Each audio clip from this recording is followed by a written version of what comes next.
I did a lot of tracks of work while I was in graduate school, but the one that really started to sink in was working at home with my family, my wife and my two sons. My wife Gayla, my almost 3-year-old son Ezra, my son Solomon, who is 1.5. Typically I've worked with people in the past in photographs and have them doing a universal setup, and that's the way I would term it, where I have them do some activity or behavior that I want them to perform for me. What started out as using my family members kind of as universal figures moved into being, in some ways, a little more personal and focusing on our domestic reality together. And so things that I felt that would happen that were kind of curious or that were kind of poignant maybe. So this Forces of Nature, this is actually my newest work that I had in the show. And it's sort of a simple idea about how the fact I relate to my sons physically. So we wrestle a lot. Uh-huh. My wife has this whole verbal thing with them all day. And so they're very verbal kids, and she's really verbal. And so I get home and we just kind of, we just kind of, have this physical impact that we do together. It's really masculine. And so I was interested in how that line between masculinity and femininity, and is this just something I do, or is this actually a force of nature, if you will? Right.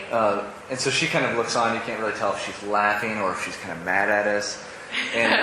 And so what we do is we shoot pretty much about 2 or 3 rolls of film, medium format film. So I shot digital previously so I could really see what I was doing, but this way I don't know what I'm getting. And we shoot the shots, and then I kind of go through the film and I look for a moment that has some mysterious, transcendent, kind of uncanny quality. And so this one particularly, all of our heads mesh together. It's almost like a head monster. Mm-hmm. My face looks really distorted, and there's this hand that emerges where you kind of don't know what the body parts are.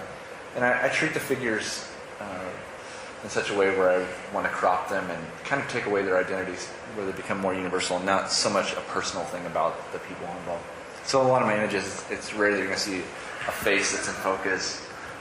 This image over here, the Bloodline, is actually the first one that I did with actual faces in the image. So that was interesting. I just had this idea about him cutting my hair. Sometimes ideas just sort of generate loosely like that for me, but I like an idea where it sort of twists the concept of maturity and who's in control and who's an adult, who's a child, who's playing, who's not. So we just had this idea, and then in the midst of it, I thought maybe it would be interesting to see what would happen when he was cutting my hair and whether there should be some violence involved or not. So did he actually cut your ear? I think everybody's curious.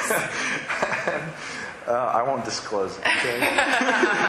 I'm always dealing with a sort of a spiritual thematic in my work, and so there's something about, to me, the father sort of giving himself over to the son and allowing the son to wound or damage him in some sense.